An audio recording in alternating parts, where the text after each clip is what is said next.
اسلامی جمہوریہ ایران کی مسلح افواج نے صہیونی حکومت کی دہشت گردی کے خلاف اپنی جوابی کارروائیاں جاری رکھتے ہوئے اس کے مختلف شہروں پر دسیوں میزائل داغ کر اسے شدید نقصان پہنچایا ہے۔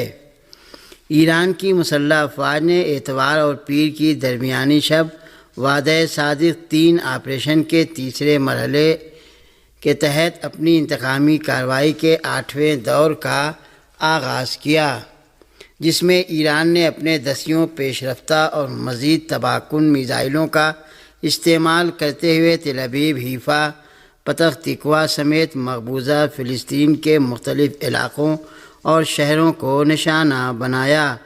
بن گورین ایئرپورٹ بھی ایرانی میزائل کے نشانے پر آیا۔ ان حملوں کی ایک انفرادیت یہ بھی ہے کہ ان میں ایران کی مسلح افواج نے ہائپر سونک میزائلوں کا زیادہ استعمال کیا ہے۔ صہیونی میڈیا ذرائع کا کہنا ہے کہ کئی عمارتیں یہاں تک کہ پناہ گاہیں براہ راست ایرانی میزائلوں کا شکار ہوئیں۔ حیفا میں صہیونی حکومت کی سب سے بڑے پیٹروکیمیکل پلانٹ بازان کو ایرانی میزائل نے اپنے نشانے پر لیا۔ اس پلانٹ میں یومیہ 2 لاکھ بیرل تیل کی پیداوار ہوتی تھی۔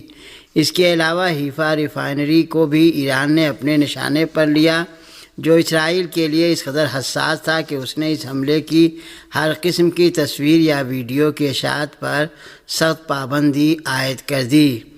صہیونی ذرائع کا کہنا ہے کہ بیت تکفا اور کئی دیگر علاقوں میں بڑے سخت اور دشوار واقعات پیش آئے ہیں۔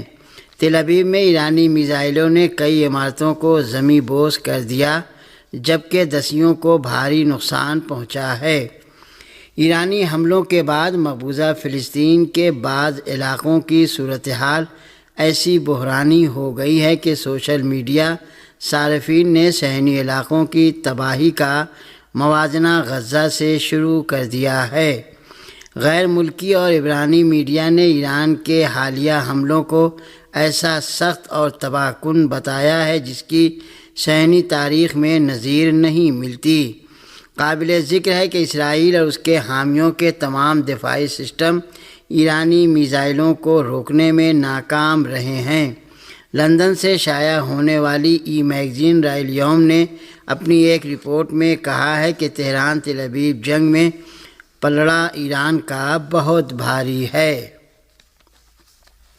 ایران کی مسلح افواج نے اسرائیل میں رہنے والے شہریوں کو متنبہ کیا ہے کہ وہ حساس علاقوں کے قریب جانے یا رہنے سے گریز کریں۔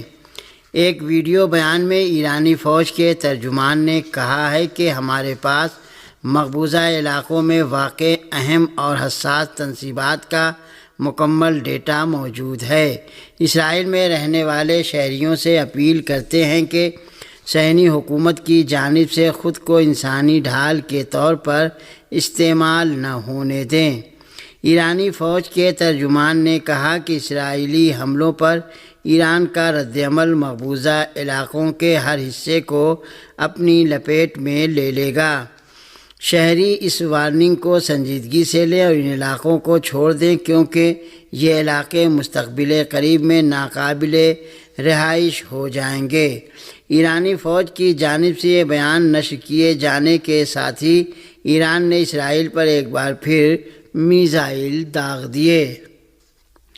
ایران کے صدر مسعود پزشکیان نے کہا ہے کہ غاصب صہیونی حکومت امریکہ کی اجازت کے بغیر کوئی بھی اقدام نہیں کرتا، اور آج ہم جو کچھ دیکھ رہے ہیں وہ واشنگٹن کی براہ راست حمایت سے ہو رہا ہے۔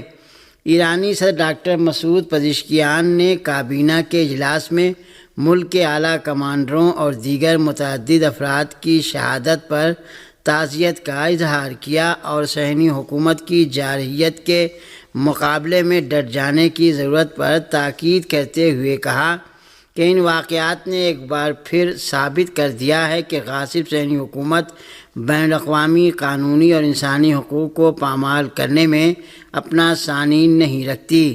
ایران کے صدر نے غاصب صہیونی حکومت کے مجرمانہ اقدامات پر مغربی ممالک بالخصوص امریکہ اور بعض یورپی ممالک کی خاموشی اور حمایت کو تنقید کا نشانہ بناتے ہوئے کہا کہ چند مغربی ممالک ان وحشیانہ حملوں کو روکنے کے بجائے اس حکومت کو ہتھیار، انٹیلیجنس اور سیاسی حمایت فراہم کر رہے ہیں۔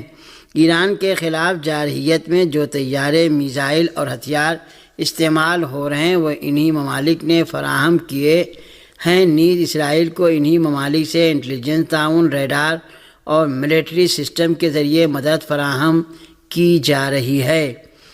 ایرانی صدر پزشکیان نے مزید کہا کہ جمہوری اسلامی ایران کبھی بھی کسی قسم کی جنگ یا تنازع کا خواہاں نہیں رہا ہے، تاہم جس طرح ہماری مسلح افواج بشمول مقتدر سپاہ پاسداران انقلاب نے اب تک مناسب اور ٹھوس جواب دیا ہے، اگر دشمن کی طرف سے مخاصمانہ کارروائیاں جاری رہیں تو ان کا رد عمل اور بھی فیصلہ کن اور شدید ہوگا۔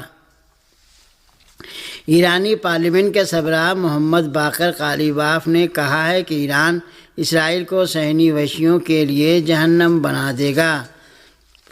ایرانی پارلیمنٹ کے اسپیکر محمد باقر قالیباف نے پارلیمنٹ کے اجلاس سے خطاب کرتے ہوئے اسرائیل کو خبردار کیا کہ ایران کی مسلح افواج اپنے وحشی دشمن کو مکمل طور پر بے بس کر دیں گی۔ قالیباف نے کہا کہ صہیونیوں کی راتوں کی نیندیں حرام ہو چکی ہیں، ایرانی افواج دشمن کو جہنم کا مزہ چکھائیں گی اور دنیا اس کی ذلت و رسوائی کا مشاہدہ کرے گی۔ اسپیکر قالیباف نے زور دے کر کہا کہ ہم ایک غیر معمولی صورتحال سے گزر رہے ہیں اور ہمارا درندہ صفت دشمن کسی حد و قانون کو نہیں مانتا۔ اگرچہ حتمی فتح یقینی ہے مگر اس راہ میں نشیب و فراز آئیں گے۔ محمد باقر قالیباف نے ایرانی قوم کی وحدت کی تعریف کرتے ہوئے کہا کہ مختلف قومیتی اور فکری پس منظر رکھنے والے افراد نے متحد ہو کر مسلح افواج کی پشت پر کھڑے ہو کر دشمن کو ایک واضح پیغام دیا ہے۔ اسرائیلی حکومت کے دھمکی آمیز اقدامات نے ایرانی قوم کے اندر مزید اتحاد و استقامت کو فروغ دیا ہے۔ ایرانی پارلیمنٹ کے اسپیکر نے سپاہ پاسداران انقلاب اسلامی اور ایرانی فوج کی عسکری طاقت کی بھی ستائش کی اور رہبر انقلاب اسلامی آیت اللہ العظمیٰ سید علی خامنہئی کی قیادت کو اس کامیابی کا محور قرار دیا۔ قالیباف کے مطابق دشمن اس وقت ایک ہارڈ وار میں مصروف ہے مگر ایران نے ان تمام چالوں کا مؤثر جواب دیا ہے۔ حماس کے ذیلی بریگیڈ القسام نے اسرائیل کے خلاف ایران کا ساتھ دینے کا اعلان کیا ہے۔ فلسطینی مقاومتی تنظیم حماس کے عسکری ونگ القسام بریگیڈ نے صہیونی حکومت کے وحشیانہ حملوں میں اسلامی جمہوریہ ایران کے مسلح افواج کے متعدد اعلیٰ کمانڈروں کی شہادت پر تعزیت اور مبارکباد پیش کرتے ہوئے زور دیا ہے کہ وہ پوری قوت کے ساتھ ایران کے شانہ بشانہ کھڑے ہیں۔ کتائب القسام نے ایران کی طرف سے فلسطینی عوام اور مقاومتی محاذ کے ساتھ تاریخی اور اساسی حمایت کو سراہتے ہوئے کہا کہ ایران ہمیشہ مزاحمت کا حامی اور پشت پناہ رہا ہے۔ بیان میں مزید کہا گیا ہے کہ ہم ایران کی مسلح افواج کے ان دلیرانہ اور بہادرانہ اقدامات کو قدر کی نگاہ سے دیکھتے ہیں جنہوں نے صہیونی حکومت کے ستونوں کو ہلا کر رکھ دیا۔ کتائب القسام نے کہا ہے کہ فلسطینی مظلوم عوام ایران کی ان کاری اور مؤثر حملوں پر فخر کرتے ہیں جنہوں نے قابضین کو شدید نقصان پہنچایا اور یہ حملے فلسطینی عوام کے لیے باعث تسکین ہیں۔ حماس کے عسکری ونگ نے اس بات پر زور دیا کہ فلسطینی مزاحمتی گروہ اسلامی جمہوریہ ایران کے ساتھ کھڑے ہیں اور ہر سطح پر اس کی حمایت جاری رکھیں گے۔ پاکستان کے سابق سیکریٹری خارجہ شمشاد احمد خان نے کہا ہے کہ ایران پر حملے کے اہداف حاصل نہیں ہوں گے اور ایرانی اسرائیل کو سبق سکھائیں گے۔ تل ابیب اور دیگر اسرائیلی شہروں پر میزائل حملوں کے بعد عالمی سطح پر تہران اور تل ابیب کے درمیان جنگ بندی کے لیے مطالبہ زور پکڑ رہا ہے۔ عالمی مبصرین کے مطابق ایرانی کامیاب میزائل حملوں کی بدولت امریکہ اور اسرائیل کا رویہ بدل گیا ہے اور صدر ٹرمپ فریقین کے درمیان جنگ بندی کے لیے مختلف ممالک سے رابطہ کر رہے ہیں۔ ایران اور اسرائیل کے درمیان جاری جنگ کے بارے میں سابق پاکستانی خارجہ سیکریٹری شمشاد احمد خان نے مہر نیوز سے گفتگو کرتے ہوئے کہا کہ ان حملوں کا ایک مقصد یہ ہے کہ ایران کے نیوکلیئر پلانٹس کو تباہ کیا جائے۔ یہ تنصیبات زمین کے اندر اتنی گہرائی میں ہے کہ میزائل حملے سے ان کو تباہ کرنا ممکن نہیں۔ حملوں کا دوسرا مقصد ایران میں نظام کی تبدیلی ہے، لیکن زبردست بات یہ ہے کہ ایرانی عوام نے صہیونی حکومت کے مقابلے میں متحد ہو کر حکومت کو سپورٹ کیا۔ ایران میں نظام کی تبدیلی ناممکن ہے۔ ایرانی عوام صہیونی حکام کی اپیلوں پر کان نہیں دھریں گے۔ اس کے برعکس اسرائیل میں حکومت کے خلاف عوامی بغاوت ہو سکتی ہے۔ انہوں نے کہا کہ امریکہ نے اسرائیل کے ذریعے حملہ کروایا ہے۔ لاہور میں استقامتی محاذ کے طرفداروں نے امریکی قونصلیٹ تک ریلی نکالی اور ایران و فلسطین سے یکجہتی کا اعلان کیا۔ اسلام آباد سے ہمارے نمائندے کی رپورٹ کے مطابق اسلامی جمہوریہ ایران پر اسرائیلی جارحیت کے خلاف لاہور میں نکالی جانے والی اس ریلی میں پاکستانی شہریوں کی بڑی تعداد نے شرکت کی۔ ریلی کے شرکاء نے غاصب اسرائیل اور اس کے حامیوں بالخصوص امریکہ سے نفرت کا اظہار کیا۔ ریلی کے شرکاء نے اپنے ہاتھوں میں رہبر انقلاب اسلامی اور شہید جنرل قاسم سلیمانی کی تصاویر اٹھا رکھی تھیں اور انہوں نے لبیک یا خامنائی کے نعروں کے ساتھ صہیونی جارحیت کے مقابلے میں اسلامی جمہوریہ ایران کی مکمل حمایت کا اعلان کیا۔ مظاہرین نے امریکہ مرد آباد اور اسرائیل مرد آباد کے نعرے لگائے اور اسلامی جمہوریہ ایران کے خلاف غاصب صہیونی حکومت کی جارحیت میں امریکی مشارکت کی مذمت کی۔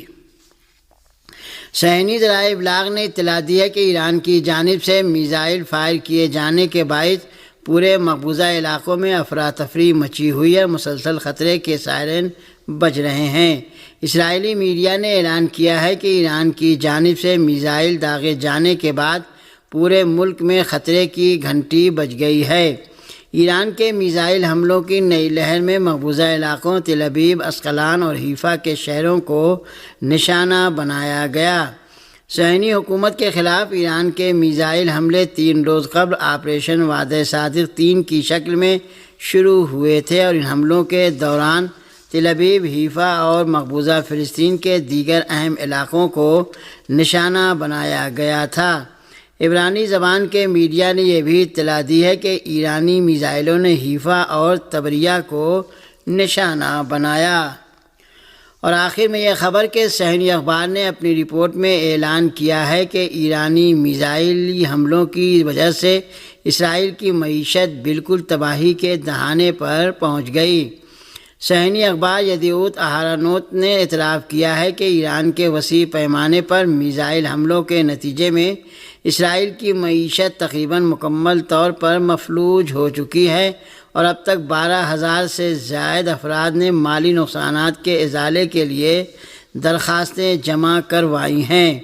اس رپورٹ کے مطابق ایران کی جانب سے مقبوضہ علاقوں پر ہونے والے تابڑتوڑ ہمہ گیر حملوں کے سبب مختلف اقتصادی شعبے شدید متاثر ہوئے ہیں۔ اس کے نتیجے میں اسرائیلی وزارت خزانہ کو شدید مالی دباؤ کا سامنا ہے۔ اس صہیونی اخبار کے مطابق وزارت خزانہ اس وقت ان نقصانات کے ازالے کے لیے ایک بہت بڑے بجٹ کی فراہمی کے سلسلے میں وسیع پیمانے پر مذاکرات اور مالی منصوبہ بندی کر رہی ہے۔